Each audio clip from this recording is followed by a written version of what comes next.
오늘 돈을 빌리러 갔다가 평생 잊지 못할 충격적인 진실과 마주하게 된 한 남동생의 가슴 아픈 이야기를 들려드리겠습니다.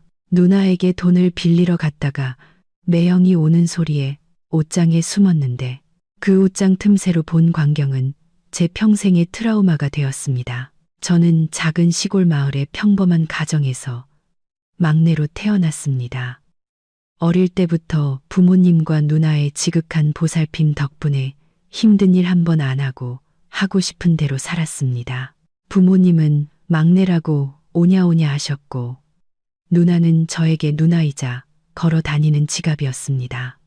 제가 사고를 쳐서 빚을 질 때마다 누나가 나서서 해결해 주었죠. 그래서 저는 제 인생에 고생이란 없을 줄 알았습니다. 누나는 저보다 6살 위인데 고향에 있을 때부터 공부를 아주 잘했습니다. 높은 점수로 명문대에 합격해 온 동네의 자랑이었죠. 졸업 후 서울에서 일하다가 부유한 남자, 바로 지금의 매형을 만나 사랑에 빠졌습니다.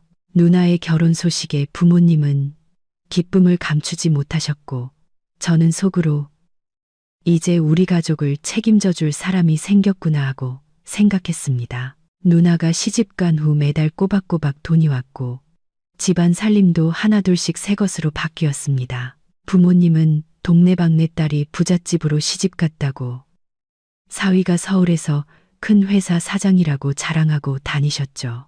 하지만 저는 인생이 항상 생각처럼 흘러가지는 않는다는 걸 알았지만 애써 외면했습니다.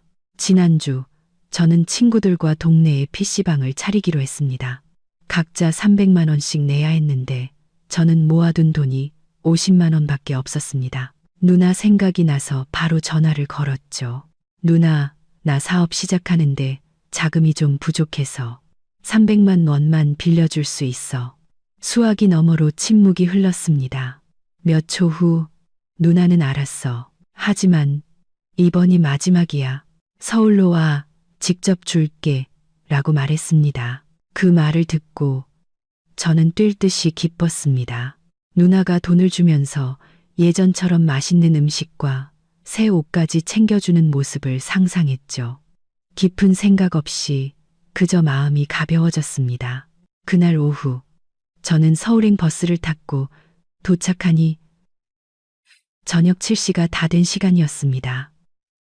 아파트 단지 입구에서 저를 맞이하는 누나의 얼굴은 어딘가 긴장돼 보였습니다. 제가 안부를 묻기도 전에 누나가 재촉했습니다. 그 사람 곧 와. 빨리 올라와서 내 방에 들어가 있어. 절대 소리 내면 안 돼. 저는 의아했습니다. 평소에는 아무리 늦게 와도 저녁을 차려주며 편하게 이야기를 나누곤 했는데 이번에는 왜 이렇게 누가 볼까봐 걱정하는지 이해할 수 없었습니다. 제가 채 묻기도 전에 초인종이 울렸습니다.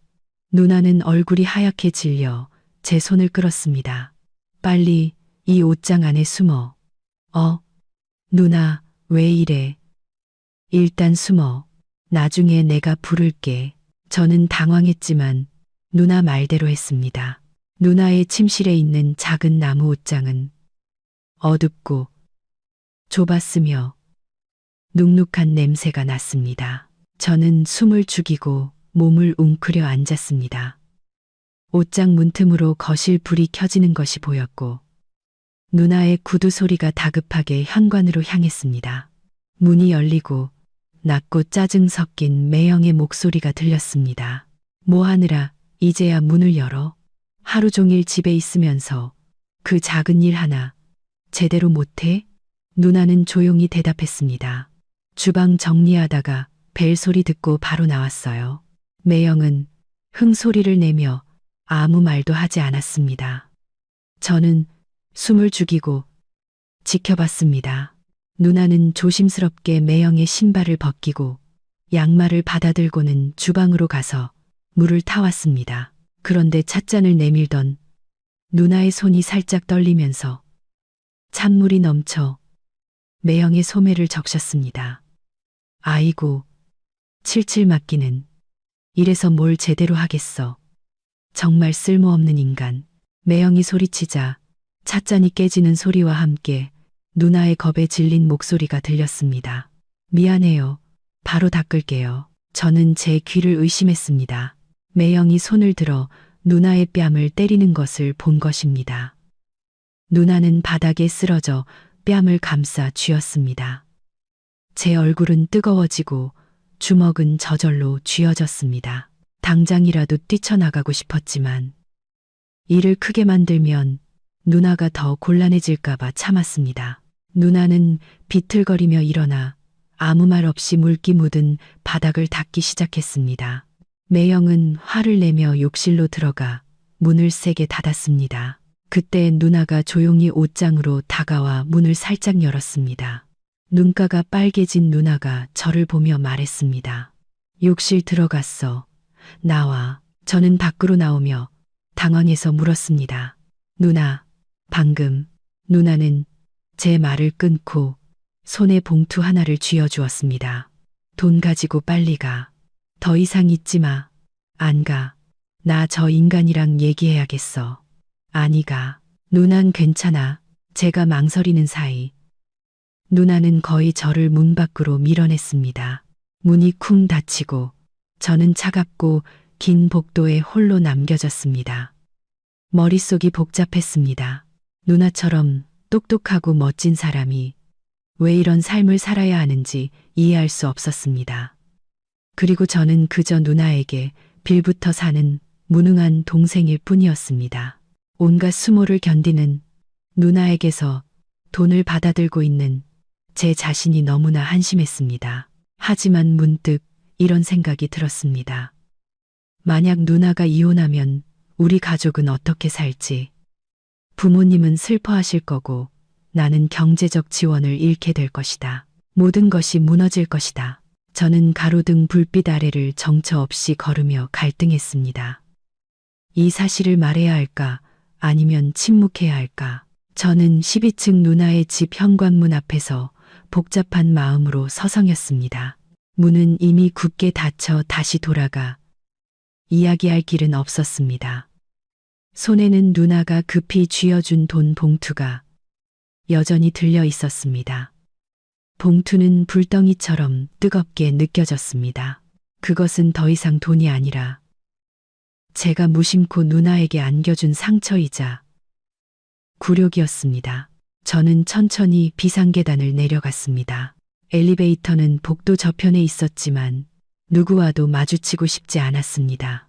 한 걸음 한 걸음 내디딜 때마다 제 자존심을 짓밟는 것 같았습니다. 제가 친누나의 집에서 도둑처럼 도망쳐야 하는 날이 올 줄은 꿈에도 몰랐습니다. 아파트 단지 입구에 나와 계단에 주저앉았습니다. 벽에 등을 기댄 채 저 위에서 깜빡이는 노란 불빛들을 바라보았습니다. 도시는 소란스러웠지만 제 마음은 텅 비어 있었습니다. 저는 한때 온 가족을 책임졌던 강인한 여인이었던 누나가 이제는 차갑고 호화로운 아파트에서 그림자처럼 살아가는 모습을 떠올렸습니다. 휴대폰을 꺼내 한참을 망설이다 누나에게 짧은 메시지를 보냈습니다. 누나 괜찮아. 몇 초 후 답장이 왔습니다. 다시 오지 마. 누난 괜찮아. 그런 모습 보여줘서 미안해. 그 사과 한마디에 가슴이 턱 막혔습니다. 왜 누나가 사과해야 하지? 부끄러워 고개 숙여야 할 사람은 바로 나인데. 저는 자리에서 일어나 택시를 타고 고속버스 터미널로 가서 가장 늦은 시간에 고향행표를 샀습니다. 버스 안에서 저는 한숨도 자지 못했습니다. 분노, 연민, 죄책감, 그리고 비겁함이 뒤섞인 감정들로 머릿속이 온통 뒤죽박죽이었습니다. 누나가 남편에게 폭행당하는 장면을 목격하고도 돈을 받고 도망자처럼 빠져나온 것 외에는 아무것도 하지 못했습니다. 집에 도착해서는 방금 일어난 일을 아무렇지 않게 숨겼습니다. 어머니가 물었습니다. 돈 빌리러 갔는데 왜 이렇게 일찍 왔어? 저는 억지로 웃으며 대답했습니다. 누나가 돈을 일찍 줘서 오래 있기 좀 그랬어. 아버지는 그 말을 듣고 만족스러운 듯 고개를 끄덕였습니다. 내 누이가 철이 들었구나. 너도 이제 정신 차리고 제대로 일해. 저는 아무 대답도 하지 않았습니다. 머릿속에는 쓸모없는 인간이라는 매형의 폭언에 목이 매던 누나의 목소리만 맴돌았습니다. 어디서부터 이야기를 시작해야 할지, 그날 밤 옷장에서 그랬던 것처럼 침묵해야 할지, 아니면 부모님께 제가 본 모든 것을 말씀드려야 할지 알 수 없었습니다. 며칠 후 동네 찻집에서 옛 친구들을 만났습니다. 한 친구가 불쑥 말했습니다. 내 매형이 새 차 뽑았다며. 저는 마지못해 웃으며 고개를 끄덕였습니다. 다른 친구가 끼어들었습니다. 너희 집은 좋겠다. 누나가 부자한테 시집가서. 이제 뭐 할 거야? PC방 차릴 자금은 모았고. 저는 바쁜 척하며 휴대폰만 내려다보았습니다. 친구들 중에 안정적인 직업이 없는 건 저뿐이었습니다. 지난 몇 년간 저는 누나의 동정과 이름 없는 의무처럼 매달 보내오는 돈 봉투에 의지해 살았습니다. 그때 문 밖으로 저를 밀어내기 전 누나의 눈빛이 떠올랐습니다. 슬펐지만 비굴하지는 않았습니다. 그것은 너무 오랫동안 버티다 지쳐가지만 사랑하는 사람들을 위해 꿋꿋이 서 있으려는 사람의 눈빛이었습니다. 누나가 얼마나 더 버틸 수 있을까 저는 자문했습니다. 그날 밤 돈 봉투를 꺼내보았습니다. 안에는 정확히 300만 원이 들어있었고 급하게 쓴 작은 쪽지가 함께 있었습니다. 힘내, 동생아. 원하는 걸 선택할 용기도 없이 사는 나처럼 되지 마. 저는 비뚤비뚤한 글씨를 보며 누나의 뜻을 어렴풋이 짐작했습니다. 가난하더라도 당당하게 살라는 메시지였을까요? 저는 한숨을 쉬었습니다. 인생은 제가 생각했던 것처럼 단순하지 않았습니다. 그동안 저는 편하게 누군가 챙겨주는 삶이면 충분하다고 생각했습니다. 하지만 이제 보니 부자 남편의 좋은 집, 좋은 차를 가진 누나의 삶도 감옥살이처럼 고통스러웠습니다. 그렇다면 그런 행복이 무슨 의미가 있을까요? 다음 날 아침, 저는 외삼촌 댁에 찾아가 목공 기술을 배우게 해달라고 부탁했습니다. 예전에 삼촌이 제게 배워보라고 권하셨지만 저는 게으름을 피우며 온갖 핑계를 댔었습니다. 이번에는 삼촌을 똑바로 쳐다보며 말했습니다. 삼촌, 저 처음부터 끝까지 진지하게 배울게요. 삼촌은 저를 한참 보더니 옅은 미소를 지었습니다. 누나한테 돈 빌릴 일 다 끝났냐? 저는 얼굴이 빨개졌지만 고개를 끄덕였습니다. 네, 제 손으로 돈을 벌고 싶어요. 삼촌은 제 머리를 쓰다듬으며 더 이상 묻지 않고 말했습니다. 내일 아침 6시까지 작업장으로 와. 목공일 쉽지 않다. 마음이 한결 가벼워졌습니다. 맨 땅에서 시작하면 어떨까요?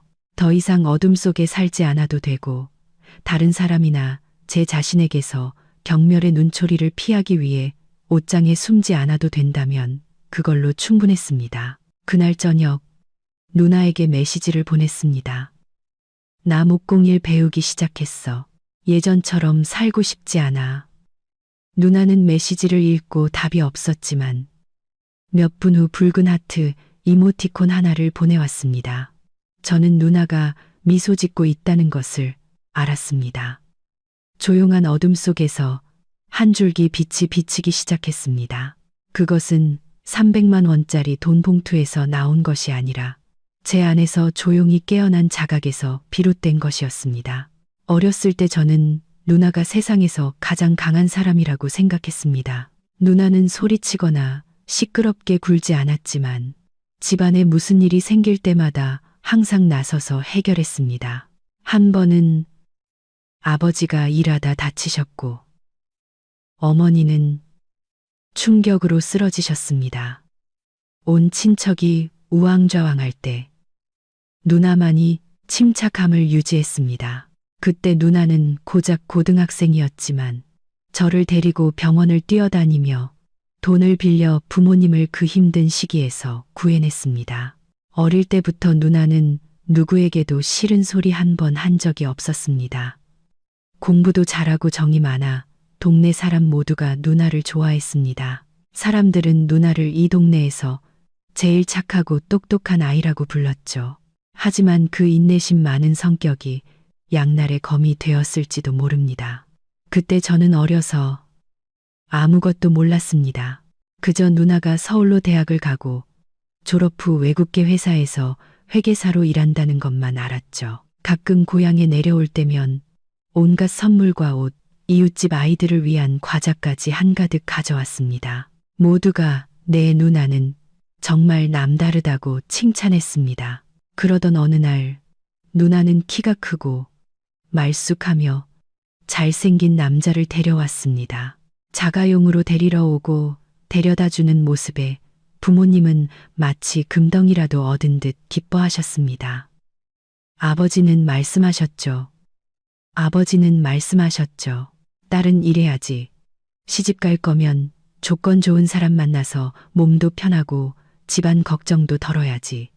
그날 누나가 조용히 밥을 먹던 모습이 기억납니다. 평소처럼 많이 웃지 않았습니다. 제가 조용히 누나, 저 사람 사랑해 라고 묻자 누나는 대답 없이 제 머리를 쓰다듬고는 방으로 올라갔습니다. 몇 달 후 성대한 결혼식이 열렸습니다. 서울에서 온 신랑 측은 고급차 여러 대로 신부를 데리러 왔고 모두가 부러워했습니다.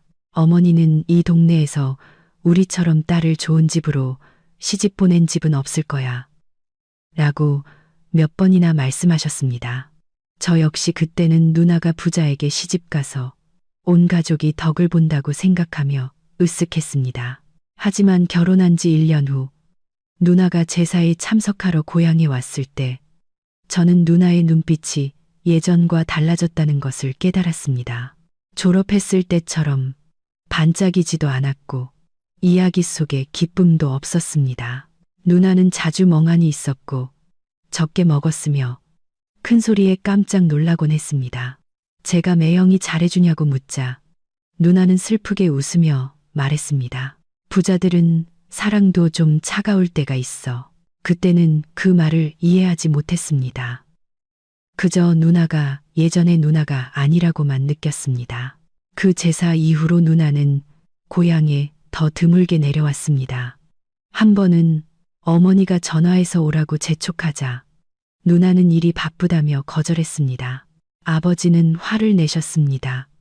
아무리 바빠도 조상은 기억해야지. 부잣집에 시집 가더니 고향을 무시하는구나. 저는 누나가 고향을 무시하는 게 아니라는 걸 알았습니다. 누나는 앞뒤를 아는 사람이니까요.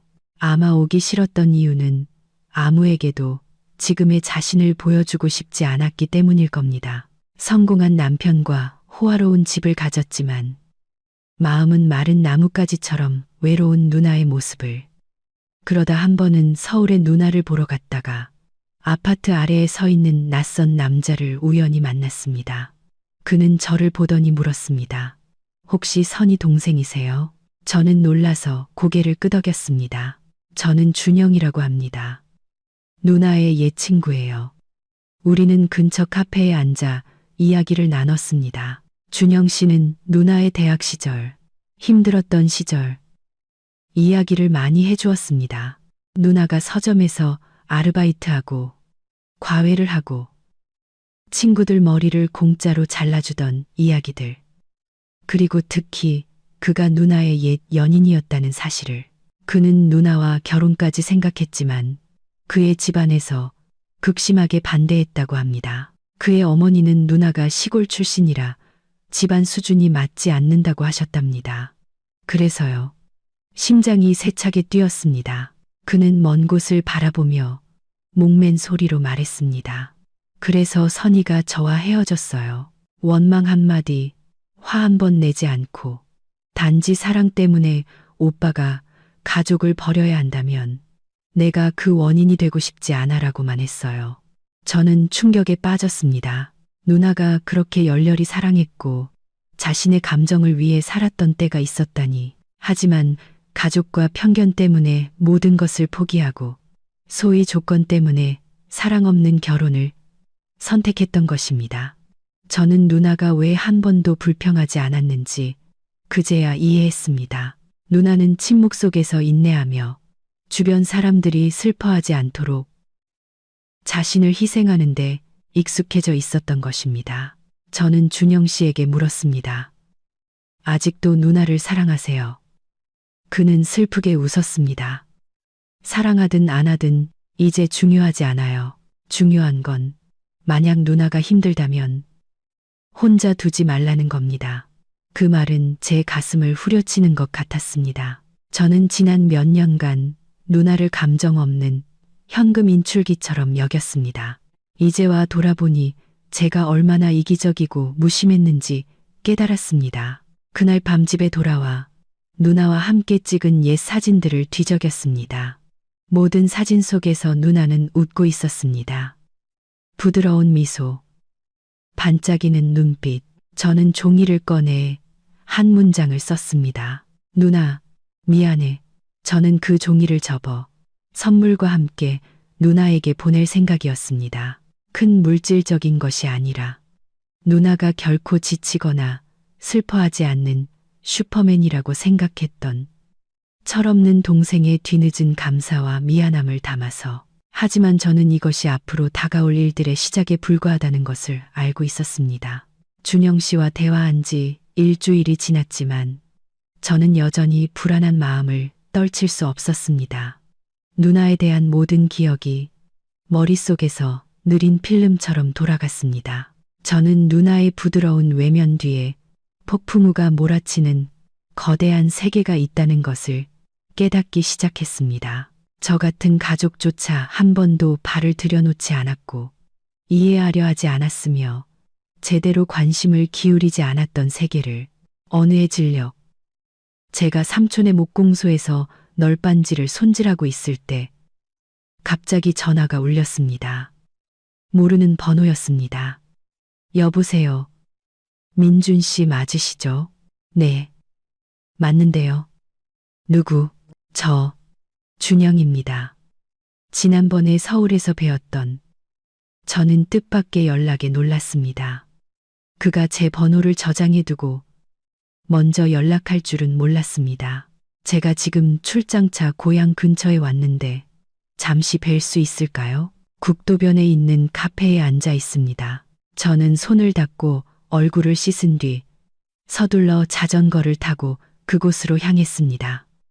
마음 한편으로는 긴장됐지만 특별한 호기심도 일었습니다. 준영 씨는 낯선 사람이 아니었습니다. 한 번밖에 만나지 않았지만 이상하게 친근한 느낌이 들었습니다. 아마도 그가 누나를 진심으로 사랑했기 때문일 겁니다. 지금의 남편은 결코 하지 못했던 방식으로. 카페는 작고 낡았지만 소박하고 아늑했습니다. 문을 열고 들어가니 그는 이미 창가에 앉아 있었습니다. 앞에는 아이스 아메리카노 한 잔과 펼쳐진 수첩이 놓여 있었죠. 그는 일어나 인사하며 맞은편 의자를 가리켰습니다. 앉아요. 음료는 시켰어요. 몇 마디 인사를 나눈 후 저는 바로 물었습니다. 저에게 연락하신 이유가 있으신가요? 준영 씨는 몇 초간 침묵하더니 눈빛이 진지해졌습니다. 민준 씨, 혹시 누나가 가정폭력을 당하고 있다고 생각해 본 적 없어요? 저는 그 자리에 얼어붙었습니다. 그 질문은 제가 애써 외면하려 했던 진실을 정면으로 꿰뚫었습니다. 봤어요. 서울에 갔을 때 제 눈으로 직접 봤어요.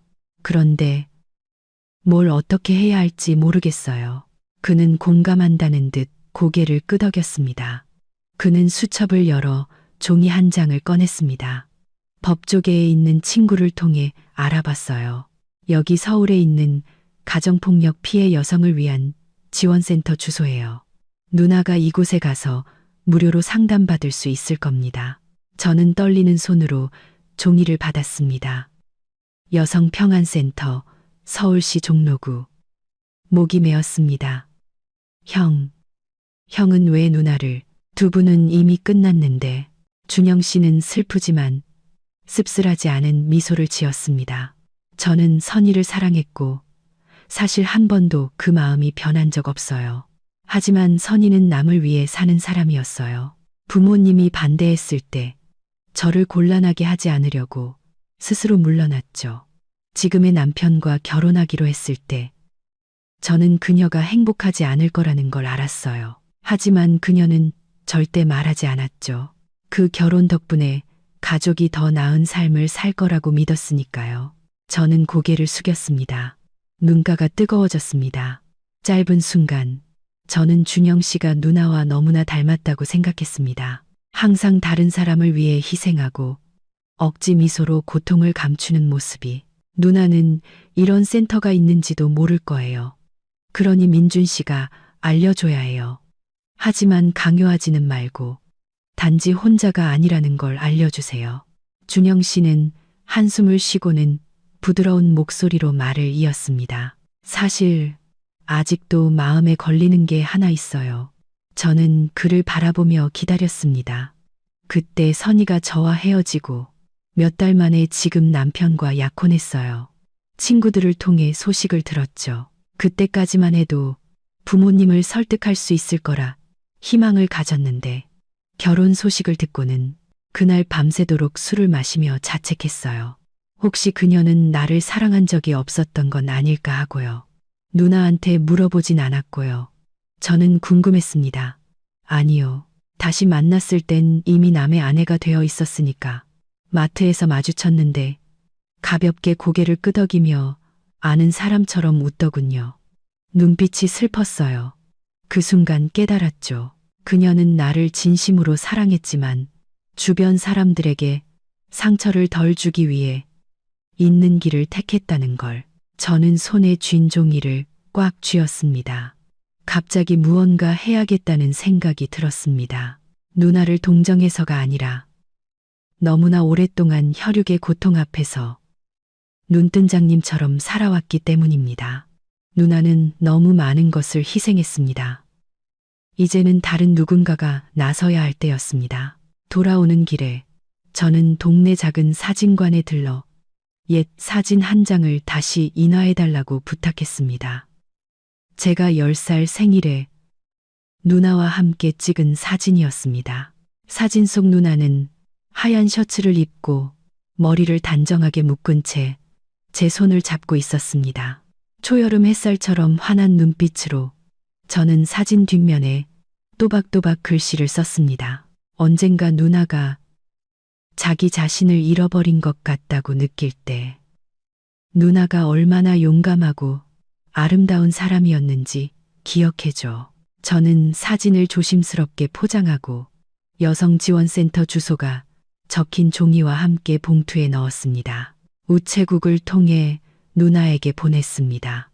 보내는 사람 이름 없이 봉투 뒤에 동생이라는 세 글자만 남겼습니다.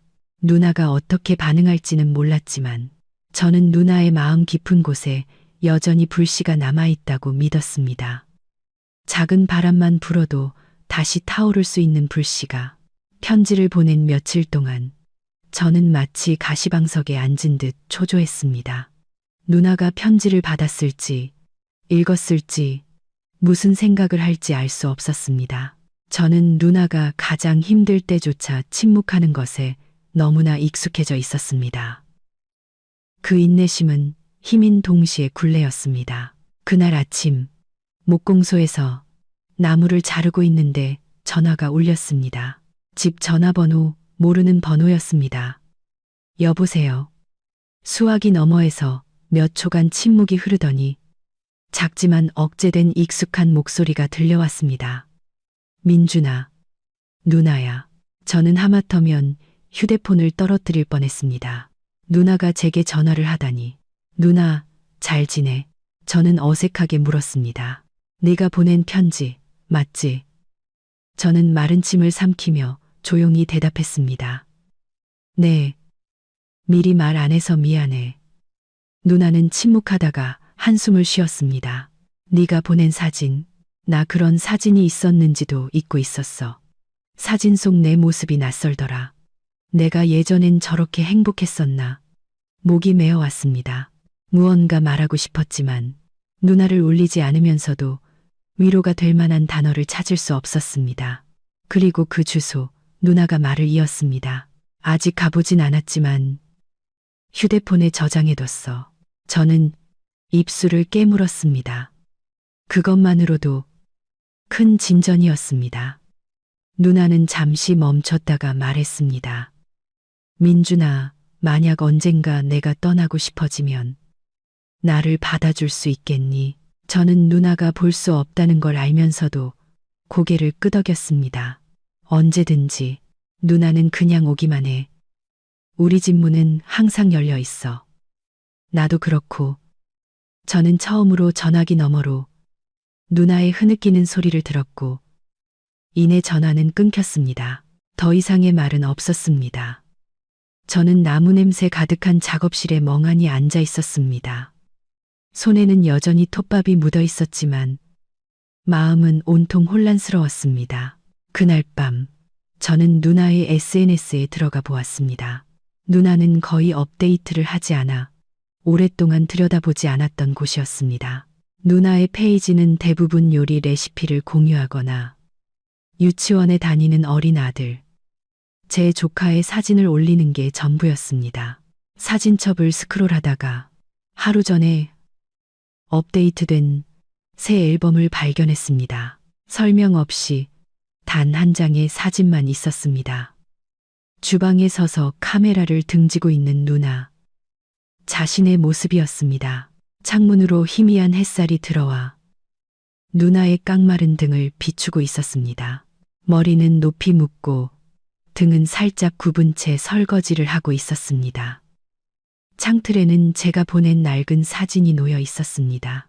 사진을 확대하다가 저는 벽 한 구석에 깨진 액자가 걸려 있는 것을 발견했습니다. 누나와 매형의 결혼 사진이었습니다. 유리는 금이 가고 사진은 빛이 바랬지만 누나는 그것을 떼지도 교체하지도 않았습니다.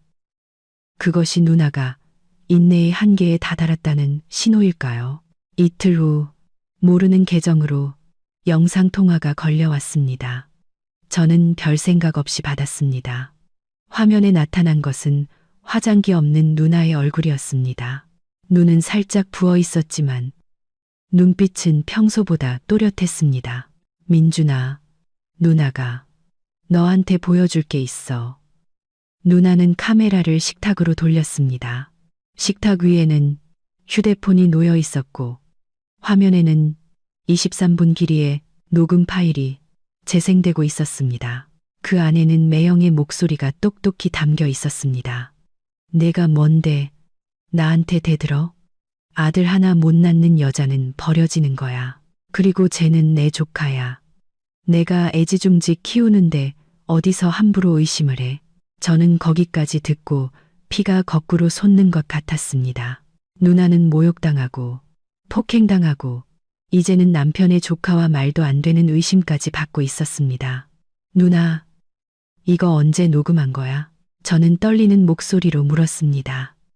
어젯밤 저녁 먹고 베개 밑에 휴대폰 켜놓고 평소처럼 대화했어. 이제 어떻게 할 거야? 누나가 고개를 들었습니다. 저는 처음으로 누나의 눈에서 그런 눈빛을 보았습니다. 굳건하고 결심에 찬 눈빛. 나 이혼할 거야. 그 말은 청천벽력처럼 들렸습니다. 저는 움직일 수 없었습니다. 누나, 확실해? 저는 조심스럽게 물었습니다. 응, 확실해. 더 이상 눈물로만 가득한 이 집에서 살 수 없어. 하지만 떠나기 전에 준비해야 해. 빈손으로 아들 데리고 나갈 순 없으니까. 저는 누나가 너무 오랫동안 참아왔지만 현명한 사람이기도 하다는 것을 알았습니다. 누나는 자신이 무엇을 필요로 하는지, 무엇을 해야 하는지, 그리고 무엇보다 이번에는 제가 곁에 있다는 것을 알고 있었습니다. 내가 도울 일 있어. 제가 묻자 누나는 살짝 고개를 끄덕였습니다. 내가 떠날 때 네가 제일 먼저 나를 맞아줘. 그날 밤 저는 잠을 이루지 못했습니다.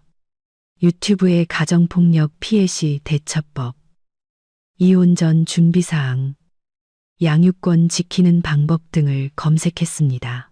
제가 누나의 젊은 날을 되돌려줄 수는 없지만 이 고통스러운 여정에 끝까지 함께 걸어갈 수는 있었습니다. 누나가 족쇄를 벗어던질 때 더 이상 외롭지 않도록 저는 제가 누나에게 보냈던 옛 사진을 다시 열어보았습니다. 그 시절의 누나, 맑은 눈빛과 햇살처럼 밝은 미소. 저는 다짐했습니다. 누나는 다시 저렇게 웃게 될 거라고. 그리고 이번에는 제가 가진 모든 것을 다해 그 미소를 지켜줄 거라고. 운명의 전화 통화 후 일주일이 지났습니다. 저는 희망과 두려움이 뒤섞인 채 초조하게 살았습니다. 누나는 다시 연락하지 않았고 저도 감히 먼저 전화하지 못했습니다. 제 질문이 누나를 망설이게 하거나 부담을 줄까봐 두려웠습니다. 오랜 상처를 안고 사는 사람에게는 작은 재촉조차 잔을 넘치게 하는 마지막 물방울이 되어 막 일어서려 할 때 주저앉게 만들 수 있으니까요. 토요일 오후 작업장 마당에서 나무를 정리하고 있는데 익숙한 택시 한 대가 집 앞에 멈춰 섰습니다. 저는 멍하니 바라보다가 그 자리에서 굳었습니다. 차 문이 열리고 누나가 아들 지호를 데리고 내렸습니다. 제 조카, 누나의 아들, 아이는 귀가 한쪽 찢어진 곰인형을 안고 파란색 플라스틱 샌들을 신고 있었습니다. 누나, 왔네. 저는 저도 모르게 말했습니다. 누나는 미소를 지었습니다. 예전처럼 조심스럽지 않은 낯선 미소였습니다. 아마 더 이상 누구 앞에서도 순종적인 아내 역할을 할 필요가 없기 때문일 겁니다. 응, 며칠 쉬러 왔어. 집에 있던 어머니가 뛰쳐나오셨습니다. 저만큼이나 놀란 모습이었습니다. 어머나, 세상에, 왜 미리 말도 안 했어. 택시비 비싸지 않니? 누나는 대답 대신 피곤하니 잠시 쉬고 싶다고만 말했습니다. 저는 서둘러 짐을 들어주었습니다. 여행 가방을 든 누나의 손이 미세하게 떨리고 있었습니다. 피곤해서가 아니라 아직 아물지 않은 상처의 흔적이 분명했습니다. 누나가 씻으러 들어갔을 때 저는 조용히 뒷마당으로 물을 기르러 갔습니다. 돌아오는 길에 우연히 누나 방을 지나치다 살짝 열린 문틈을 보았습니다. 안에는 누나가 방금 갈아입은 옷이 옷걸이에 걸려 있었습니다. 부드러운 베이지색 실크 원피스였지만 구겨지고 어깨 부분이 해져 있었으며 멍든 것처럼 푸르스름한 자국들이 얼룩져 있었습니다. 저는 그 자리에 멈춰 섰습니다. 더 이상 말이 필요 없었습니다. 그 남자가 아직 멈추지 않았다는 것을 알았습니다. 그날 저녁, 저는 일부러 늦게까지 밥을 먹으며 이야기할 기회를 엿보았습니다. 부모님은 아직 아무것도 눈치채지 못하셨습니다. 어머니는 천진하게 물으셨습니다. 사위는 어디 갔어? 왜 같이 안 왔니? 누나는 잠시 손을 멈칫하더니 차분하게 대답했습니다. 급한 출장이 생겼대요. 아버지는 고개를 끄덕였습니다. 높은 자리에 있으면 일이 많은 법이지. 그래도 아내랑 자식은 챙겨야지. 내 매형이 바쁘니 나중에 민준이 너도 결혼하면 그래야 한다. 저는 밥이 목으로 넘어가지 않았습니다. 머릿속에는 단 하나의 고통스러운 질문만 맴돌았습니다. 만약 부모님이 진실을 아시면 누나 편에 서주실까? 저녁 식사 후 어머니는 설거지를 하시고 아버지는 뉴스를 보실 때 저는 조용히 누나 방문을 두드렸습니다. 누나는 아들 지호를 재우고 있었습니다. 노란빛의 은은한 스탠드 조명이 누나의 깡마른 얼굴을 비추고 있었습니다. 누나, 들어가도 돼? 누나가 고개를 끄덕였습니다. 저는 조용히 침대 가장자리에 앉아 낮은 목소리로 말했습니다. 그 원피스, 봤어. 누나는 입술을 굳게 다물고 아무 말도 하지 않았습니다. 잠시 후 아주 작은 한숨을 내쉬었습니다. 괜찮아. 이제 정말 괜찮아. 부모님께 말씀드릴 거야. 아니, 이해 못 하실 거야. 그냥 내가 남편 버리고 못되게 군다고 생각하시겠지. 잔인한 진실보다는 받아들이기 쉬운 이유가 필요하실 테니까. 저는 고개를 숙였습니다. 이해했습니다. 많은 사람들, 특히 기성세대에게 이혼은 피를 흘리는 것보다 체면을 잃는 더 큰 일이었습니다. 눈에 보이지 않는 고통은 고통으로 여기지 않았습니다. 내가 알아봤어. 변호사, 임시 거처, 양육권 문제까지 필요한 거 있으면 뭐든지 말해. 고마워. 처음으로 기댈 곳이 있다는 걸 느꼈어. 저는 누나가 보지 못하게 저 역시 울고 싶은 마음을 감추며 누나를 지키지 못하면 내가 사람이야. 누나는 제 손을 아주 꽉 잡았습니다. 그 순간 저는 누나의 눈에서 몇 년간 꺼져 있던 불꽃이 다시 타오르는 것을 보았습니다. 더 이상 순종적이고 물처럼 부드러운 누나가 아니었습니다.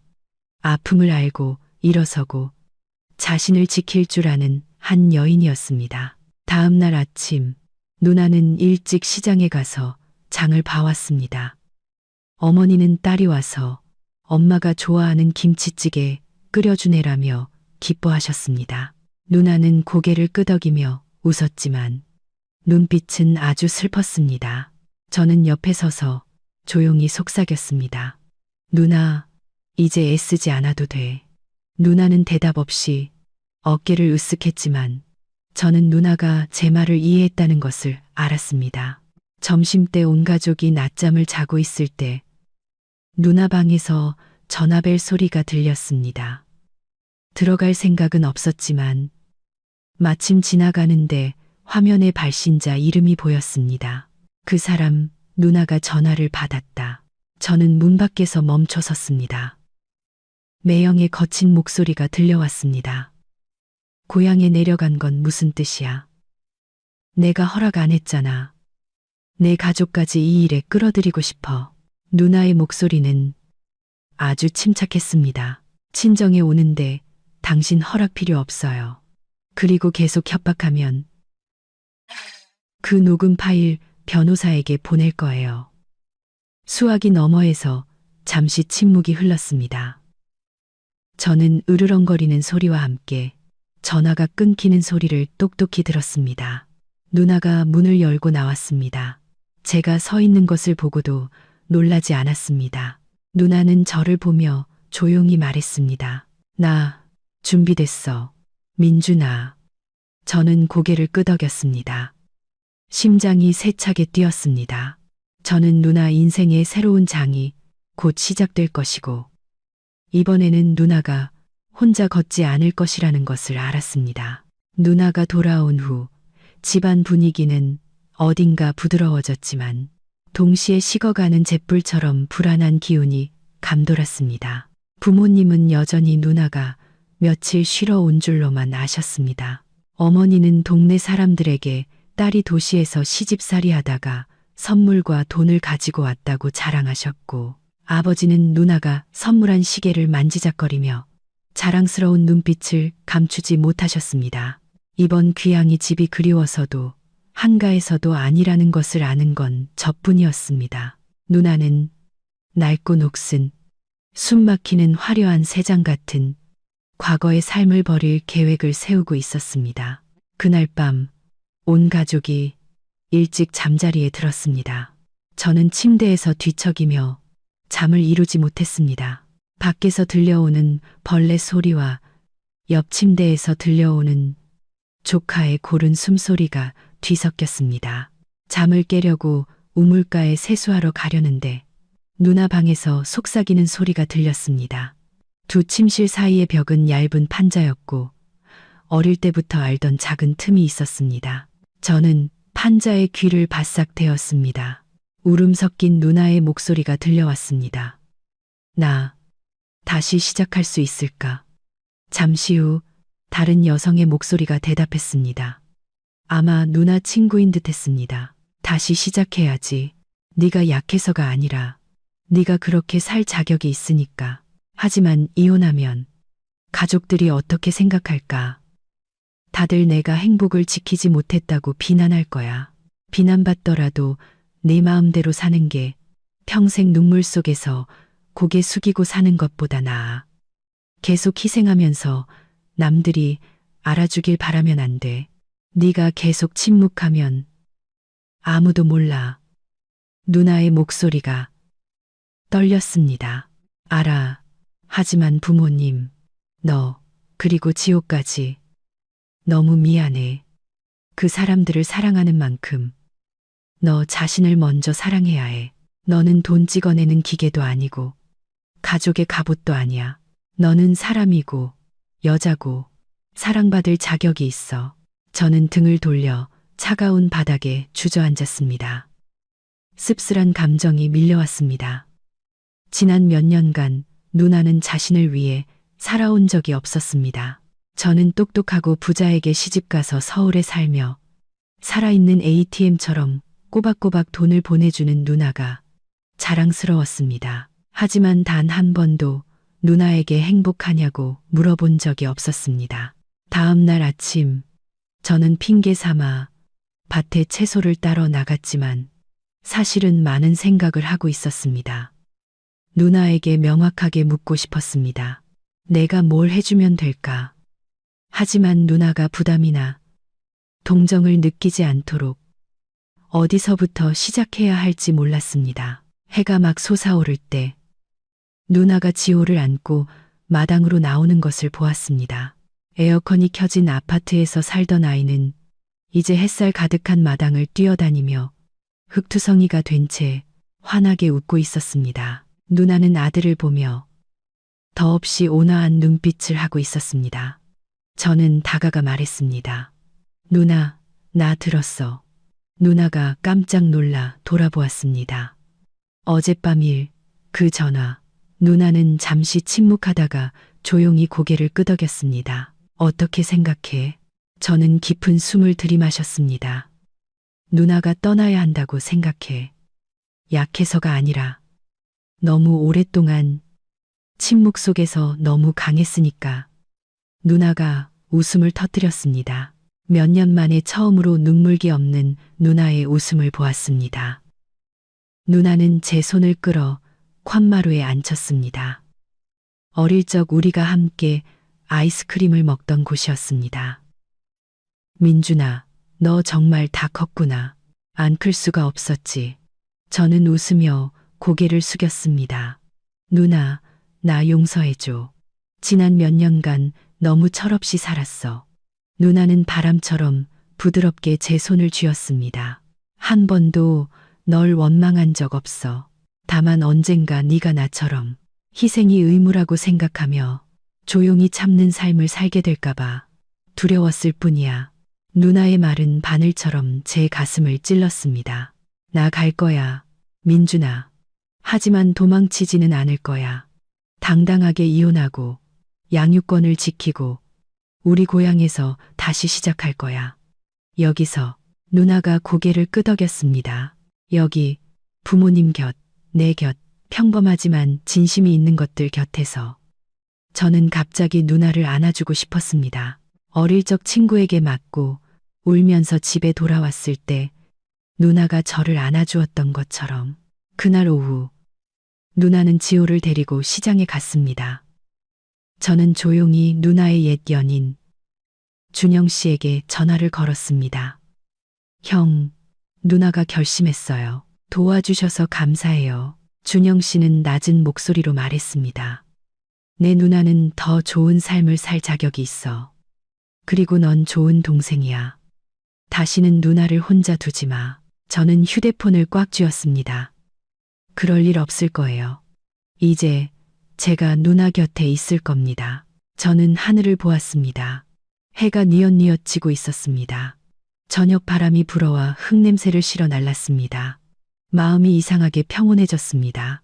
아마도 한 여인이 상처를 딛고 일어서기로 결심했을 때 그것은 더 이상 도망이 아니라 더 찬란하고 강인한 삶의 시작일 것입니다.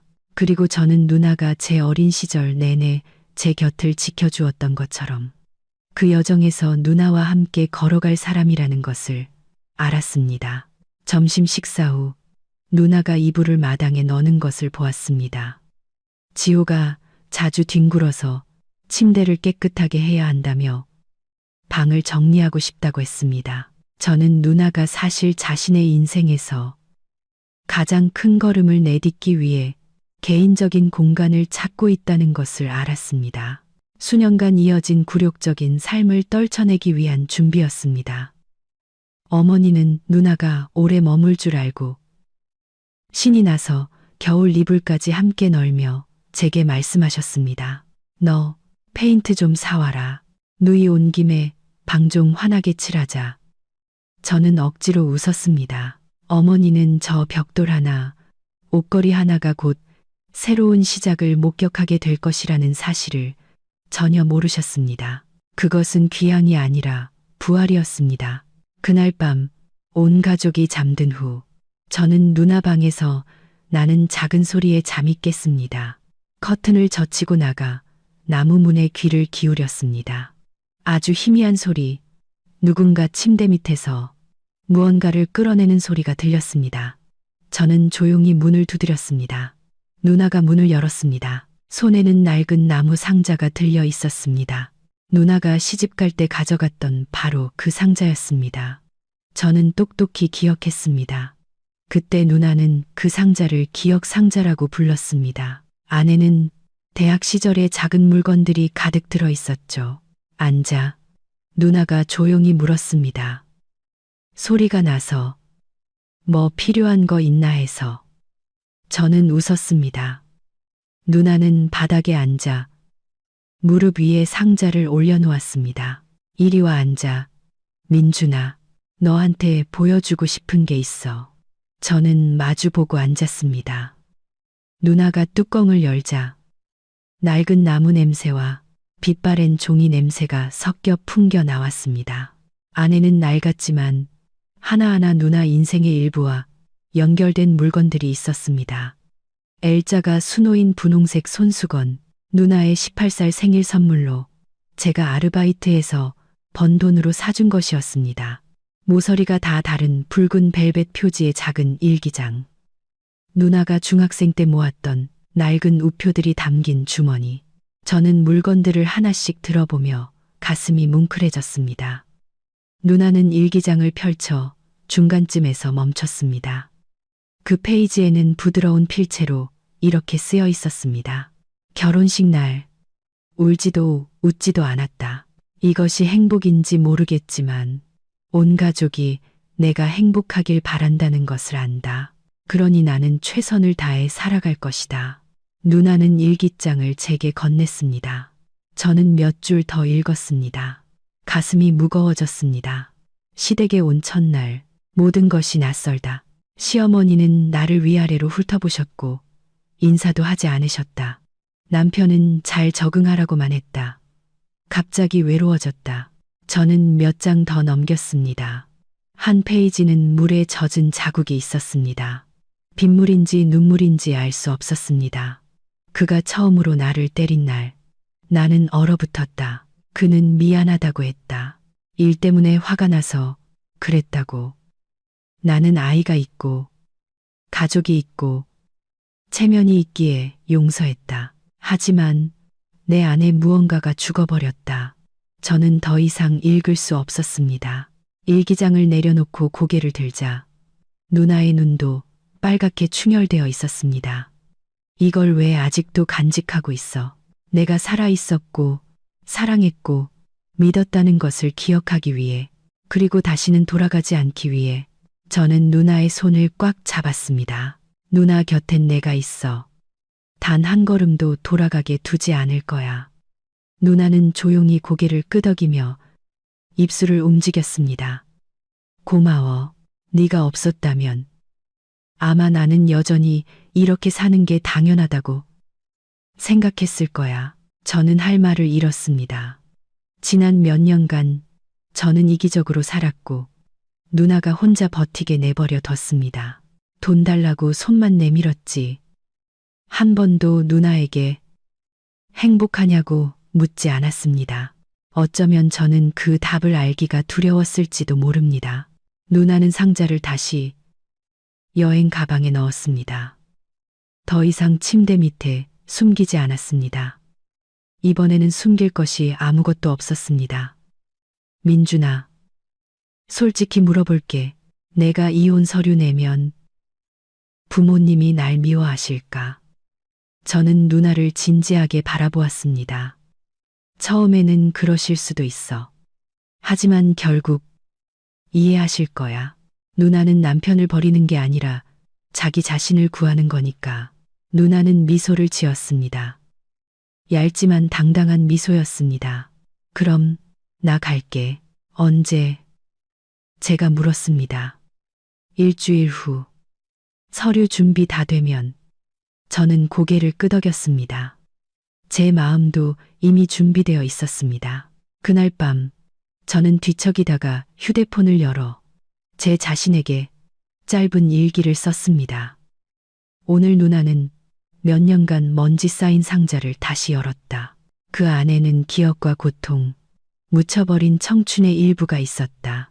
하지만 나는 누나가 과거를 접고 새로운 장을 열었다고 믿는다. 그리고 이기적이고 무심했던 동생인 나는 이제 그 여정에서 누나 곁을 함께 걸어갈 것이다. 저는 불을 끄고 눈을 감았습니다. 그날 밤 저는 누나가 하얀 옷을 입고 황금빛 논밭을 걷는 꿈을 꾸었습니다. 손에는 지호를 잡고 있었고 앞에는 여름날의 새벽처럼 찬란한 빛이 있었습니다. 자유와 시작의 빛이 일주일은 눈 깜짝할 사이에 지나갔습니다. 매일 누나는 일찍 일어나 지호를 돌보고 시장에 가고 요리를 하고 어머니와 즐겁고 가벼운 목소리로 대화했습니다. 집안 누구도 누나가 마음속으로 이별을 계획하고 있다는 것을 몰랐습니다. 그것은 도망이 아니라 삶을 되찾기 위한 이별이었습니다. 저는 여전히 목공소에서 일했지만 휴대폰은 항상 곁에 두었고 마음은 불타는 듯 했습니다. 누나를 때리고 하녀처럼 여겼던 그 남자. 매형과 마주할 생각을 하니 피가 끓어올랐습니다. 토요일 점심, 온 가족이 식사를 준비하고 있을 때 누나가 전화를 받았습니다. 화면에는 그 사람이라는 글자만 떠 있었습니다. 누나는 잠시 바라보다가 전화를 받고 마당으로 나갔습니다. 저는 몰래 따라가 부엌 벽 뒤에 숨었습니다. 누나는 바나나 나무 옆에 똑바로 서서 차가운 목소리로 말했습니다. 나 돌아가지 않아요. 당신 마음대로 해요. 하지만 우리 부모님 집에 와서 난동 부리면 녹음 파일이랑 고소장 공개할 거예요. 협박이 아니라 통보예요. 누나는 전화를 끊었습니다. 눈가가 빨개져 있었습니다. 저는 다가가 누나 어깨에 손을 얹었습니다. 내가 그 자식이랑 얘기할게. 그럴 필요 없어, 민준아. 아니, 누나는 너무 오래 침묵했어. 이제 내가 할게. 그날 밤 저는 조용히 매형에게 메시지를 보냈습니다. 선희 동생입니다. 내일 고향으로 와서 저 좀 봅시다. 아직 남자라면 피하지 마십시오. 10분도 안 돼서 답장이 왔습니다. 내일 가지. 어디서 볼까? 저는 조용하고 아무도 엿보지 않는 동네 끝 카페 주소를 보냈습니다. 그리고 잠자리에 들었지만 밤새 눈을 감지 못했습니다. 다음 날 아침, 저는 일찍 일어나 아침도 거르고 깨끗한 흰 셔츠를 입고 모자를 썼습니다. 떠나기 전에 누나 방문을 열고 조용히 말했습니다. 나 그냥 대화만 할 거야. 싸우지 않을게. 하지만 그 자식이 말 한마디라도 잘못하면 용서 안 할 거야. 누나는 멍하니 밖을 보며 앉아 있다가 고개를 끄덕였습니다. 저는 더 묻지 않고 평생 처음 느껴보는 굳은 결심을 하고 길을 나섰습니다. 아침 8시 카페에 도착했습니다. 매형은 10분 뒤에 도착했습니다. 여전히 말끔한 모습, 회색 셔츠, 반짝이는 검은 구두, 익숙한 날카로운 눈빛. 하지만 이상한 점이 하나 있었습니다. 오늘은 운전기사도 차도 없이 혼자 왔습니다. 저는 등을 꼿꼿이 세우고 그가 테이블로 오기를 기다렸습니다. 매형은 의자를 끌어당겨 맞은편에 앉았습니다. 인사도 없이 비웃으며 말했습니다. 나를 왜 보자고 한 거지? 우리 처남 다 컸네. 저는 평정심을 유지하려 애썼습니다. 누나에 대해 솔직하게 얘기하고 싶습니다. 선이가 너한테 뭐라고 하던 누나가 말할 필요도 없습니다. 저는 형님이 누나를 때리는 장면을 제 눈으로 봤습니다.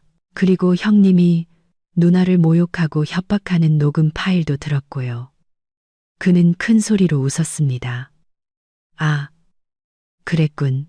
여자들이 욕 몇 마디 들었다고 폭행이라고 떠드는 거지. 넌 아직 어리구나. 저는 테이블 아래에서 주먹을 꽉 쥐었지만 목소리는 여전히 차분했습니다. 누나는 더 이상 형님의 인형이 아닙니다. 누나는 이혼할 거고 저는 법정에 서는 날 누나 곁에 가장 먼저 서 있을 겁니다. 매형의 얼굴이 굳어졌습니다. 그는 몸을 앞으로 숙이며 한 글자씩 끊어 말했습니다. 네가 뭘 할 수 있다고 생각해? 시골에서 배운 것도 없는 놈이 무슨 자격으로 나한테 이래라 저래라야. 저는 입꼬리를 올렸습니다. 동생으로서의 자격, 여자를 존중할 줄 아는 남자로서의 자격입니다. 형님이 제대로 된 사람이었다면 아내를 때리지도 자식을 장식품처럼 여기지도 않았겠죠. 그는 벌떡 일어나 손으로 테이블을 내리쳤습니다. 커피잔이 엎질러졌습니다. 경고하는데 우리 집안일에 더 이상 끼어들면 가만두지 않겠다. 저도 일어서서 그의 눈을 똑바로 쳐다보았습니다. 형님 집이라고요? 착각하지 마십시오. 누나는 그 집의 그림자가 아닙니다.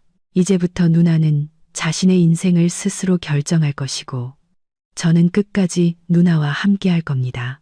그는 저를 노려보다가 등을 돌려 걸어갔습니다. 그때 저는 쫓아가지도 두려워하지도 않았습니다. 제 마음속에는 그 같은 인간이 더 이상 누나에게 상처를 주지 못할 것이라는 굳은 믿음이 있었습니다. 집에 돌아오니 누나가 마당에서 지호의 머리를 감겨주고 있었습니다. 물이 졸졸 흐르고 지호는 비누 거품이 눈에 들어가자 킥킥거렸습니다. 누나는 고개를 들어 저를 보았습니다. 아무것도 묻지 않고 그저 조용히 고개를 끄덕였습니다. 저는 누나가 이해했다는 것을 알았습니다. 대결은 끝났고 누나는 더 이상 혼자가 아니라는 것을. 그날 저녁 온 가족이 식사를 할 때 누나가 젓가락을 내려놓고 부모님을 보았습니다. 드릴 말씀이 있어요. 저 이혼하기로 결심했어요. 식탁은 순식간에 조용해졌습니다. 어머니는 젓가락을 떨어뜨리고 눈을 크게 뜨셨습니다. 뭐라고? 아버지의 얼굴이 굳어졌습니다. 네가 미쳤구나. 아침까지만 해도 멀쩡하더니 이제 와서 이혼이라니. 그 집에서 너한테 못되게 굴더냐. 누나는 부모님을 보며 차분하지만 단호한 목소리로 말했습니다. 미친 게 아니라 이제 정신을 차린 거예요. 저는 너무 오랫동안 다른 사람을 위해 살았어요. 이제 저와 제 아들을 위해 살고 싶어요. 어머니가 울음을 터뜨렸습니다. 하지만 남들이 뭐라고 하겠니? 우리 집 체면은 어떡하고? 제가 밥그릇을 내려놓았습니다. 엄마, 아빠, 자식의 행복이 남들 말보다 중요하잖아요. 누나는 충분히 고통받았어요. 이제 제대로 살 수 있게 해줘야죠. 온 가족이 다시 침묵에 빠졌습니다. 누나는 고개를 숙이고 두 손을 꼭 쥐었습니다. 하지만 저는 누나가 그 어느 때보다 강해졌다는 것을 알았습니다. 밖에서는 첫여름비가 조용히 내리기 시작했습니다. 비는 먼지를 씻어내고 길고 고통스러웠던 날들도 씻어내고 있었습니다. 저는 이 비가 새로운 햇살을 위한 시작이라고 믿었습니다. 그날 저녁 누나가 부모님께 이혼을 선언한 후 집안은 무거운 침묵에 잠겼습니다. 어머니는 밤새 뒤척이시며 이따금 조용히 우셨고 아버지는 말없이 마당에서 담배만 피우셨습니다. 저와 누나 한 사람은 마음이 가벼워지고 한 사람은 마음이 무거웠지만 우리 둘 다 폭풍이 아직 지나가지 않았고 이제 막 시작되었다는 것을 알고 있었습니다. 다음 날 아침 누나는 중요한 서류 몇 가지를 챙기러 아들 지호를 데리고 시댁으로 갔습니다. 반나절이면 돌아올 것이라고만 하고 더 이상 말하지 않았습니다. 제가 같이 가겠다고 했지만 누나는 너는 엄마 곁에 있어줘. 나 혼자 갈게. 라며 말렸습니다. 저는 불길한 예감이 들었습니다. 무언가 곧 일어날 것 같은 아무도 믿고 싶지 않은 일이. 오전 10시.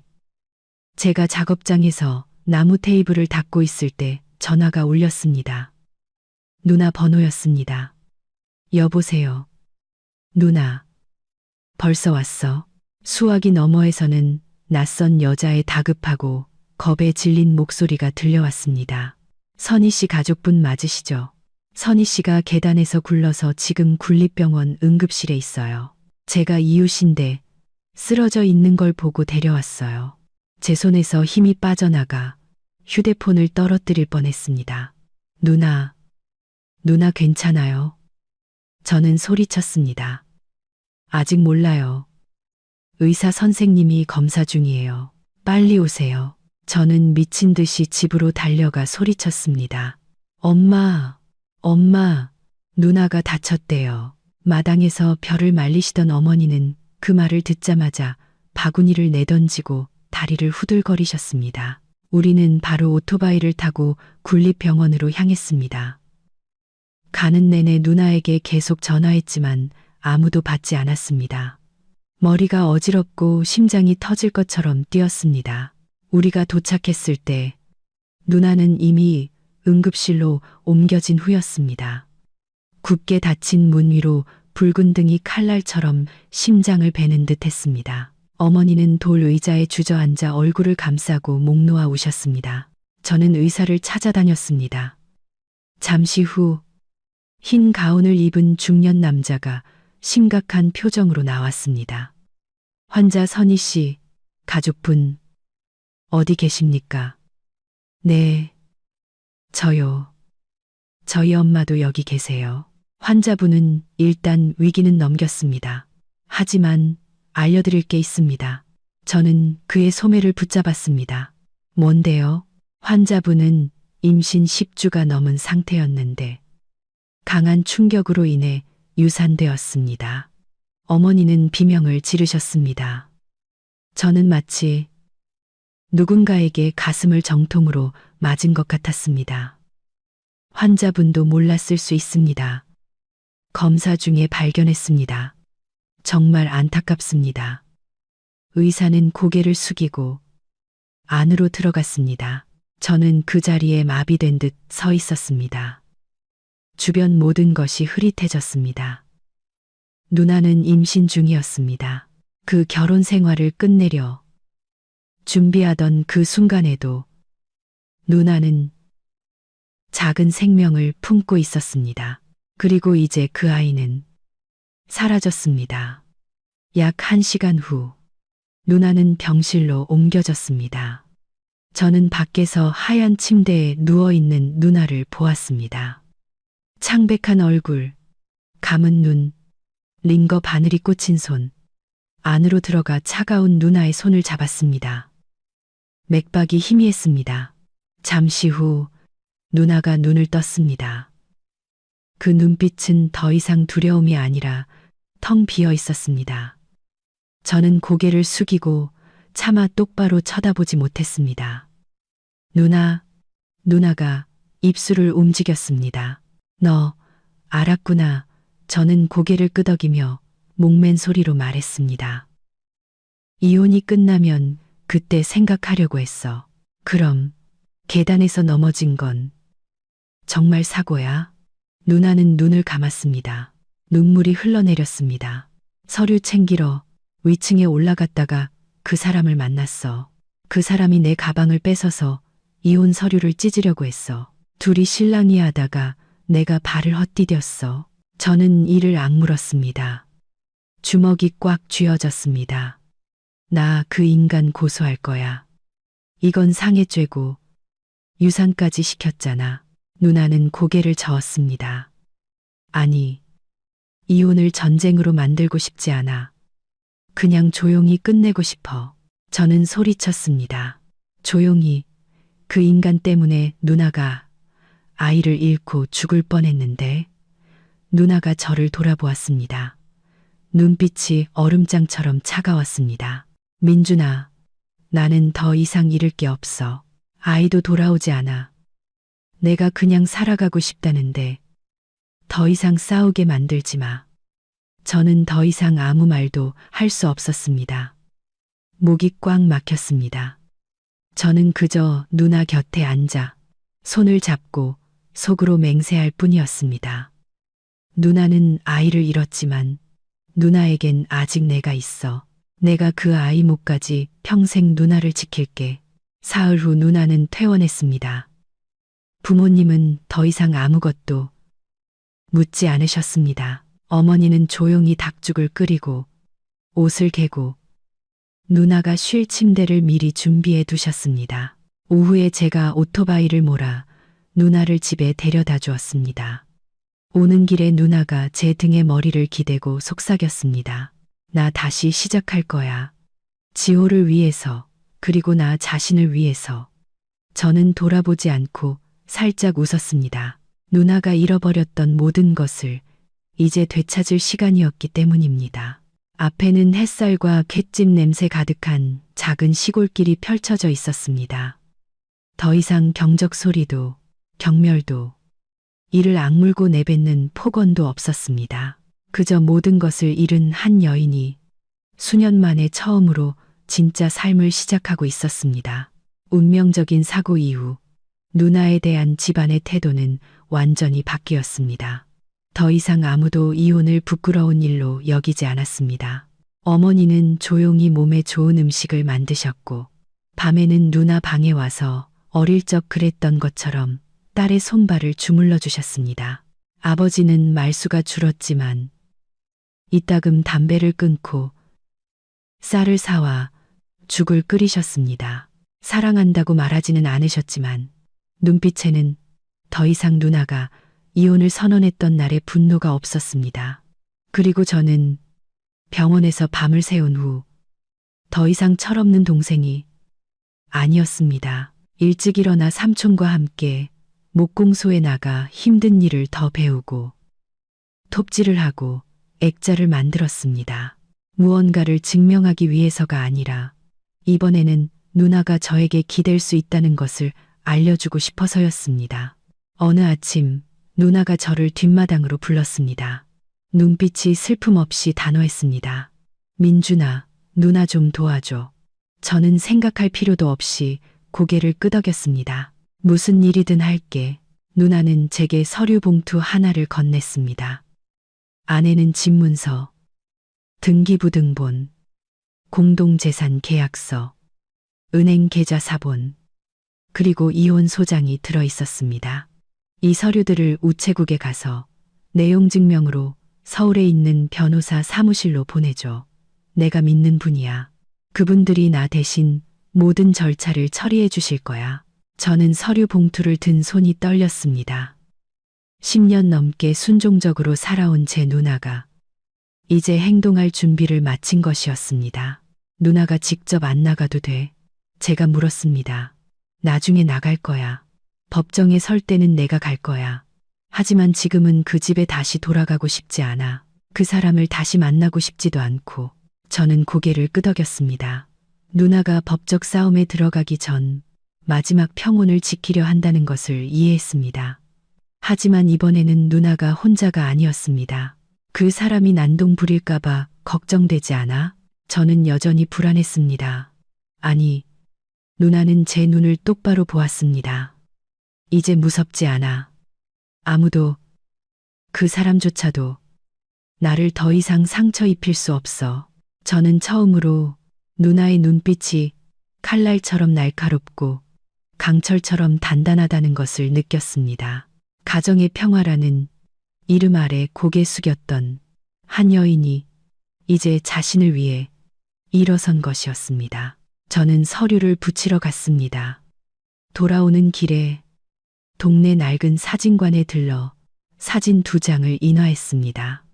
하나는 대학 시절 젊고 긴 머리를 한 채 환하게 웃는 누나의 모습, 다른 하나는 현재 아들 지호 옆에 앉아 갈색 옷을 입고 머리를 단정히 묶은 눈빛은 고요하지만 깊어진 누나의 모습이었습니다. 저는 두 사진을 나란히 붙이고 아래에 한 줄 썼습니다. 오늘의 누나는 옛날의 누나가 아니지만 여전히 내가 아는 가장 아름다운 사람이야.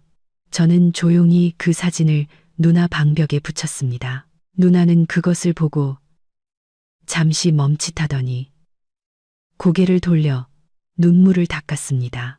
아무 말도 없었지만 저는 누나가 이번에는 아무도 자신의 손을 놓지 않을 것이라는 걸 느꼈다는 것을 알았습니다. 사흘 후 매형이 예고 없이 집 앞에 나타났습니다. 제가 작업장에 있을 때 어머니가 겁에 질린 목소리로 전화하셨습니다. 민준아, 선희 남편이 그놈이 왔어. 대문 밖에 서 있어. 저는 모든 일을 내팽개치고 오토바이를 몰아 집으로 향했습니다. 도착했을 때는 그가 이미 마당 한가운데 서 있었습니다. 여전히 주머니에 손을 넣은 채 차가운 목소리로 말했습니다. 내 아내 데리러 왔다. 누나가 아들 지호의 손을 잡고 마당에 서 있었습니다. 짙은 색의 편한 옷을 입고 머리를 단정히 묶은 채 화장도 향수도 없었지만 그 기세는 얼음장 같았습니다. 나는 더 이상 당신 아내가 아니에요. 내가 가만둘 것 같아? 그가 으르렁거렸습니다. 당신이 뭘 할 수 있는데요? 누나가 태연하게 되물었습니다. 널 가출죄로 고소하고 내 아들 유괴했다고 할 거야. 나에겐 돈도 있고 변호사도 있어. 누나는 한 걸음 앞으로 나섰습니다. 눈도 깜빡이지 않았습니다. 마음대로 고소해요. 하지만 기억해요. 나에게도 당신이 날 때리고 모욕하고 가족을 속인 녹음 파일 증거가 있다는 걸. 법정에서 모든 게 밝혀질 거예요. 그는 침묵했습니다. 처음으로 반박하지 못했습니다. 그의 눈빛이 흔들렸습니다. 아마 예전에 순종적인 아내가 이렇게 강해질 줄은 몰랐을 겁니다. 제가 나서서 누나 앞을 막았습니다. 돌아가시죠. 여긴 우리 집이고 이제부터 누나는 당신 뒤에 서 있는 그림자가 아닙니다. 그는 저를 몇 초간 증오에 찬 눈으로 노려보다가 아무 말 없이 등을 돌려 떠났습니다. 누나는 아주 가볍게 한숨을 내쉬었습니다. 마치 가슴을 짓누르던 돌덩이를 내려놓은 것처럼. 그날 저녁 누나는 지호를 동네 유치원으로 전학시키기 위한 서류를 작성하고 있었습니다. 저는 옆에 앉아 서류 작성을 도왔습니다. 누나의 글씨는 여전히 예전처럼 부드럽고 정갈했지만 오늘의 필체는 어딘가 달랐습니다. 단호했습니다. 한 획, 한 획이 이제 그녀의 인생이 새로운 장으로 넘어갔음을 보여주는 듯했습니다. 누나, 괜찮아? 제가 조용히 물었습니다. 누나는 펜을 멈추고 고개를 들었습니다. 눈빛이 온화했습니다. 응, 괜찮아. 몇 년 만에 처음으로 내가 진짜 살아있다고 느껴. 마당에서는 은쟁반 같은 보름달이 떠 있었습니다. 달빛이 작은 마당을 비추었고 그곳에서는 지호가 외할아버지와 공 던지기 놀이를 하고 있었습니다. 저는 누나와 가족을 보며 속으로 다짐했습니다. 마침내 그 여인은 제때에 저항할 줄 알게 되었고 그 저항은 바로 자신을 지키기 위한 것이었다고. 누나가 공식적으로 부모님의 허락을 받고 고향에 머물게 된 후 집안 분위기는 점차 안정되었습니다. 어머니는 더 이상 한탄하지 않으셨고 아버지도 덜 찡그리셨습니다. 누나는 마치 큰 폭풍에서 막 벗어난 사람처럼 살았습니다. 몸은 아직 아팠지만 정신은 되살아난 듯했습니다. 더 많이 웃고 더 깊이 잠들었고 매일 아침 온 가족을 위해 직접 아침을 차렸습니다. 몇 년 만에 다시 보는 모습이었습니다. 저는 모든 것이 점차 제자리를 찾아간다고 생각했습니다. 하지만 어느 이른 아침 평소처럼 목공소 마당으로 나가려는데 제 방문 아래에 하얀 봉투가 놓여 있는 것을 발견했습니다. 겉에는 민준에게라고 또박또박 두 글자만 쓰여 있었습니다. 봉투를 열자 안에는 누나의 부드러운 필체로 쓴 손편지가 있었습니다. 내 동생 민준아, 네가 이 편지를 읽을 때쯤 나는 밭에 있거나 시장에 갔거나 아니면 그냥 우리 집 망고나무 아래서 지호가 노는 걸 보고 있을지도 몰라. 하지만 내가 한 가지 알아줬으면 해. 나는 네가 많이 변했다는 걸 알아. 게으르고 남에게 의지하며 살던 동생이 이제는 내가 기댈 수 있는 남자가 되었어. 나뿐만 아니라 부모님도 매일 내 눈에서 그걸 보고 계셔. 고마워, 민준아. 그 폭풍을 나 혼자 겪게 두지 않아서. 나를 지키기 위해 가장 먼저 나서줘서. 비록 몇 마디 말뿐이었지만 그것만으로도 나는 더 이상 외롭지 않다는 걸 알 수 있었어. 한 번도 말하지 않은 게 있어. 계단에서 떨어지기 전날 나는 포기할까 생각했었어. 남편을 포기하는 게 아니라 나 자신을 포기하는 거였지. 너무 지쳐서 모든 걸 놓고 싶었어. 하지만 그때 네가 떠올랐어. 서울에서 돌아온 날 충격과 분노와 아픔이 뒤섞인 내 눈빛이. 나는 네가 나에 대한 믿음을 잃게 할 수 없었어. 한때 게을렀지만 자신의 그림자에서 벗어나려 용기를 낸 동생이 나약한 누나 때문에 고개 숙이게 할 수는 없었어. 그래서 살았어. 일어서기 위해, 지호를 학교에 데려다 주기 위해, 매일 저녁 밥을 짓기 위해, 그리고 여자가 항상 약한 존재가 아니라 단지 뒤에 서줄 사람이 없었을 뿐이라는 걸 증명하기 위해 살았어. 민준아, 이혼이 끝나면 나는 처음부터 다시 시작하고 싶어. 화려한 건 필요 없어. 읍내시장에 작은 식당을 열어서 소박하게 장사하며 아이 키우고 살고 싶어. 네가 시간이 되면 간판 하나 만들어줄 수 있을까? 가게 이름은 평온식당으로 하고 싶어. 그건 내가 평생을 바쳐 얻어낸 것이니까. 사랑하는 너의 누나가. 마지막 줄을 읽었을 때 눈가가 뜨거워졌습니다. 저는 편지를 접어 조심스럽게 서랍에 넣고는 서둘러 뒷마당으로 달려갔습니다. 누나가 마당을 쓸고 있었습니다. 아침 햇살이 누나의 머리카락 위로 쏟아져 부드러운 빛을 만들어내고 있었습니다. 저는 다가가 아무 말 없이 팔을 벌려 누나를 꼭 안았습니다.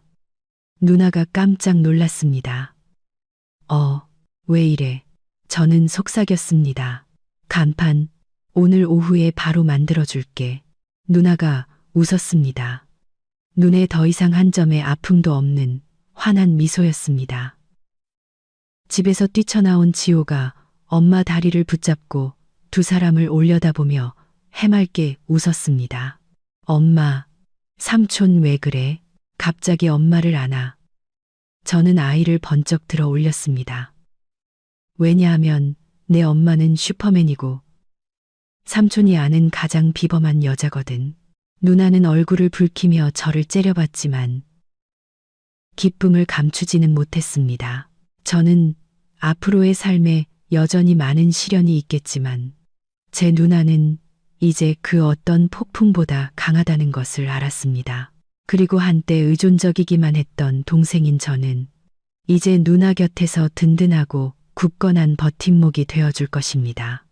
그날 오후 저는 간판을 만들기 위해 나무를 잘랐습니다.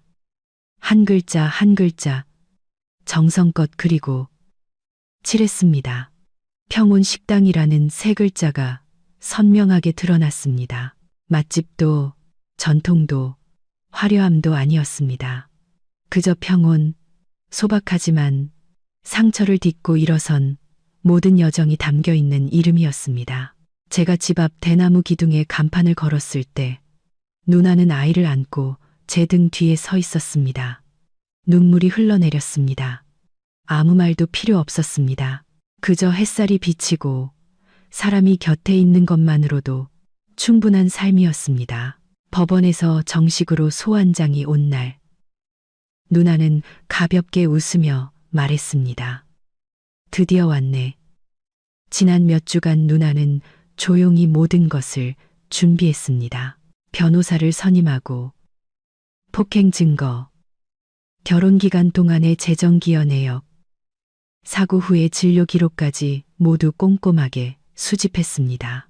예전 서울의 아파트 옷장에 숨어 있던 그 불안하고 망설이던 여인의 모습은 더 이상 없었습니다. 이제 누나는 당당한 어머니이자 현실에 맞서는 여인이었습니다. 재판은 오전 8시 시내 법원에서 열렸습니다. 그날 저는 새벽 4시 반에 일어나 조용히 오토바이 시동을 걸고 누나를 기다렸습니다.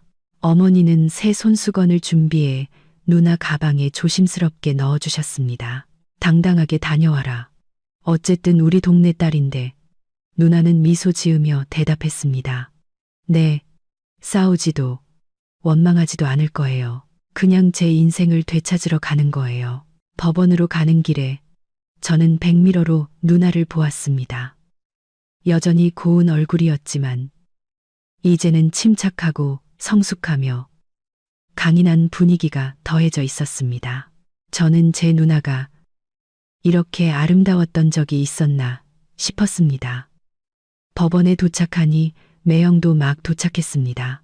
여전히 키가 크고 잘 차려입고 짙은 향수를 뿌린 채 최신형 차에서 내렸습니다. 하지만 그의 시선이 누나에게 닿았을 때 그는 잠시 멈칫했습니다.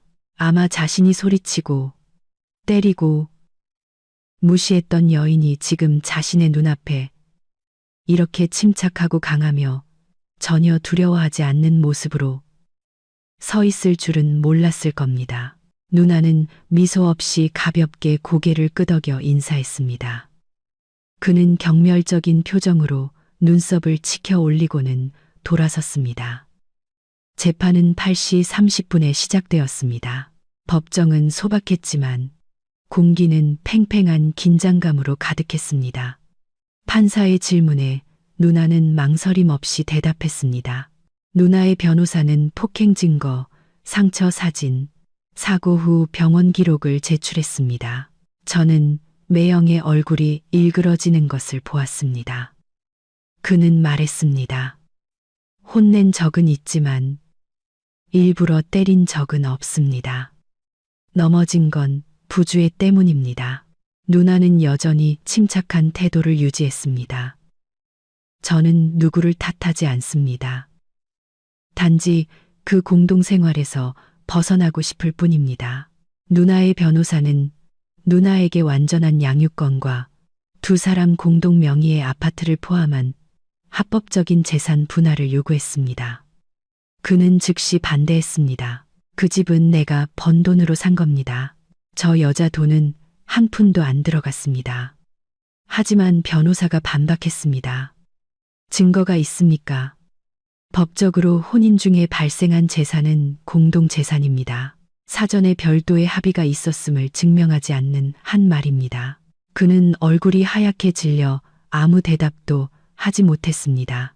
마침내 2시간이 넘는 재판 끝에 법원은 선희 씨의 이혼 청구를 인용하고 자녀 양육권은 선희 씨에게 있으며 재산은 법률에 따라 분할한다고 선언했습니다. 공동 소유의 아파트는 추후 합의를 통해 처리하기로 했습니다. 누나는 안도의 한숨을 내쉬었습니다. 저는 너무 기뻐 소리치고 싶었습니다. 매형은 고개를 숙인 채 아무 말도 하지 않았습니다. 그는 실패에 익숙하지 않았고 더구나 순종적이던 여성에게 패배하는 것에는 더욱 익숙하지 않았습니다. 복도로 나왔을 때 사람들이 거의 다 흩어진 후였습니다. 누나는 지호의 손을 잡았습니다. 아이는 재판이 끝난 후 엄마를 만나기 위해 외할머니와 함께 와 있었습니다. 아이는 달려와 누나를 꼭 껴안았습니다. 엄마, 이제 끝났어. 누나는 눈물을 글썽이며 아이를 안았습니다. 응, 끝났어, 아들. 우리 이제 자유야. 제가 옆에 서서 무슨 말을 하려는데 매형이 다가왔습니다. 저는 즉시 누나 앞을 막아서며 긴장된 목소리로 말했습니다. 무슨 짓이야? 하지만 그는 손을 들어 아기가 없다는 신호를 보냈습니다. 그는 누나를 보았습니다. 처음으로 그의 목소리에 날이 서 있지 않았습니다. 미안하다. 내가 너무 오랫동안 틀렸던 것 같다. 누나는 침묵한 채 그를 바라보다가 조용히 말했습니다. 지금 사과는 의미 없어요. 하지만 당신 다음에 어떤 여자도 나 같은 일을 겪지 않기를 바라요. 그는 고개를 숙이고 아무 말도 하지 않았습니다. 그러다 갑자기 악수를 청하듯 손을 내밀었습니다. 저는 누나의 반응을 기다렸습니다. 누나는 잠시 망설이다가 손을 내밀었습니다. 그것은 용서가 아니라 끝이었습니다. 그 악수는 마지막 작별 인사였습니다. 조용하고 씁쓸하지 않고 더 이상 얽매이지 않는. 돌아오는 길에 누나는 제 오토바이 뒤에 앉아 지호를 꼭 껴안았습니다. 바람이 누나의 머리카락을 자유롭게 흩날렸습니다. 마치 지금의 누나의 영혼처럼. 누나는 아들 귀에 속삭였습니다. 우리 이제 정말 행복하게 살자. 알았지? 지호는 엄마 목을 껴안고 고개를 끄덕이며 활짝 웃었습니다. 네, 할머니, 할아버지랑 삼촌이랑 같이 사는 게 제일 좋아요. 저는 소리내어 웃었습니다. 그리고 곧 평온식당도 생길 거야. 누구든 와서 배불리 먹고 환하게 웃을 수 있는 곳이지. 누나가 웃음을 터뜨렸습니다. 그 맑은 웃음소리가 추수를 앞둔 들판에 울려 퍼졌습니다. 재판이 끝나고 한 달 후, 누나의 삶은 완전히 바뀌었습니다. 더 이상 어둠 속에서 문 열리는 소리에 두려워하지 않았고, 아이가 깰까봐 숨죽여 우는 밤도 없었습니다. 누나는 삶이라는 단어의 진정한 의미대로 살기 시작했습니다. 평온식당은 어느 일요일 아침에 공식적으로 문을 열었습니다. 읍내시장 입구에 위치한 6미터도 안 되는 작은 단층 건물을 빌렸습니다. 지붕은 양철이었지만 누나가 깨끗하게 청소하고 벽은 연한 하늘색으로 칠했습니다. 제가 직접 만든 나무 간판을 걸었습니다. 간판에는 평온식당 세 글자가 선명했고 그 아래에는 작은 글씨로 모든 식사가 사랑받는 경험이 되는 곳이라고 쓰여 있었습니다. 어머니가 가장 먼저 와서 불을 피우고 육수를 내고 채소를 씻으며 누나를 도왔습니다. 아버지는 나무 의자를 가져와 문 앞에 앉으셨습니다. 말은 없었지만 오가는 손님들을 자랑스러운 눈빛으로 지켜보셨습니다. 저도 목공소 일을 하루 쉬고 아침 일찍부터 그곳에 있었습니다. 누나는 제게 계산대를 맡겼습니다. 한 번도 해본 적 없는 일이었지만 저는 망설임 없이 고개를 끄덕였습니다. 이 특별한 날에 누나 곁에 서 있을 수 있다면 무엇이든 할 준비가 되어 있었습니다. 손님은 누나의 예상보다 훨씬 많았습니다. 시장 상인들, 동네 사람들, 심지어 누나의 학창 시절을 아는 분들까지 찾아왔습니다. 모두가 부잣집에 시집갔던 선희가 고향에 작은 식당을 열었다는 사실에 놀라워했습니다. 어떤 사람은 부자 남편 버리고 오다니 아깝네라고 속삭였지만 또 다른 사람은 국밥 한 그릇을 다 비우고는 잘했어. 여자가 평생 참고 살 그림자는 아니지 라며 무릎을 쳤습니다. 저는 누나를 보았습니다. 누나는 화내지도 슬퍼하지도 않았습니다. 그저 미소 지으며 손님에게 차를 더 따라주고 고개 숙여 감사 인사를 했습니다. 세상에 해명할 필요가 없는 경험 많은 온화한 주인처럼. 점심때 손님이 좀 줄자 누나는 계산대 옆 작은 의자에 앉아 시원한 물 한 잔을 따르며 간판을 올려다 보았습니다. 내가 해낼 줄 몰랐어. 민준아. 저는 옆에 앉았습니다. 해낸 것뿐만 아니라 아주 잘 해내고 있어. 누나는 그냥 맛있는 음식을 만드는 게 아니라 다른 사람들에게 용감하게 살 용기를 주고 있어. 누나가 돌아보았습니다. 눈이 반짝였습니다. 어제 법원에서 공식 결정문을 받았어. 지호 양육권이랑 재산 일부를 인정하는 확인서야. 집은 안 받았지만 공동계좌는 법에 따라 정확히 나눠서 입금됐어. 그럼 이제 다 끝난 거네. 누나가 고개를 끄덕였습니다. 응. 한 여정이 끝났어. 그날 저녁. 누나가 뒷마당에서 채소를 따다가 옛 연인인 준영 씨와 마주쳤습니다. 그는 제사에 참석하러 고향에 왔다가 누나가 식당을 열었다는 소식을 듣고 찾아온 것이었습니다. 축하해. 이제 정말 너답게 사는구나. 누나가 미소 지었습니다. 처음으로 아들을 위해, 그리고 나를 위해 살고 있어. 언제든 힘들면 내가 여기 있을게. 친구로든 네가 필요한 어떤 존재로든. 누나는 부끄러워하지 않고 조용히 말했습니다. 고마워요. 더 이상 거절의 말 한마디에 고개 숙이던 옛날의 소녀가 아니었습니다. 상처를 극복하고 마지막에 찾아온 소중한 것들을 존중할 줄 아는 여인이었습니다. 그날 밤 모두가 잠든 후 저는 누나가 뒷마당에 혼자 앉아 있는 것을 보았습니다. 달빛이 누나의 얼굴을 비추고 있었습니다. 저는 다가가 옆에 앉았습니다. 무슨 생각해? 누나가 고개를 들어 웃었습니다. 네가 옷장에 숨었던 날 생각. 저는 큰 소리로 웃었습니다. 그 얘기하지 마. 창피해 죽겠어. 누나가 고개를 저었습니다. 아니, 그날이 없었다면 나는 아직도 어둠 속에서 살고 있었을 거야. 제때에 잘 숨어줘서 고마워. 우리는 서로를 보며 웃음을 터뜨렸습니다. 몇 년 만에 처음으로 누나의 웃음소리가 온전하게 울려 퍼졌습니다. 억누르지도 눈물이 섞이지도 않은 그저 살아서 숨쉬고 자기 자신이 된 사람의 웃음이었습니다. 하늘에는 달이 밝게 빛나고 바람이 작은 텃밭에서 나는 레몬잎과 허브 향기를 실어 날랐습니다. 꾸며지거나 빌려온 것이 아닌 진짜 평온의 향기였습니다. 저는 이제부터 누나의 여정이 더 이상 외롭지 않을 것이라는 것을 알았습니다. 그리고 한때 의지하기만 했던 저는 든든한 버팀목이 되는 법을 배웠습니다. 어떤 이별은 부서지기 위해서가 아니라 다시 태어나기 위해 존재합니다.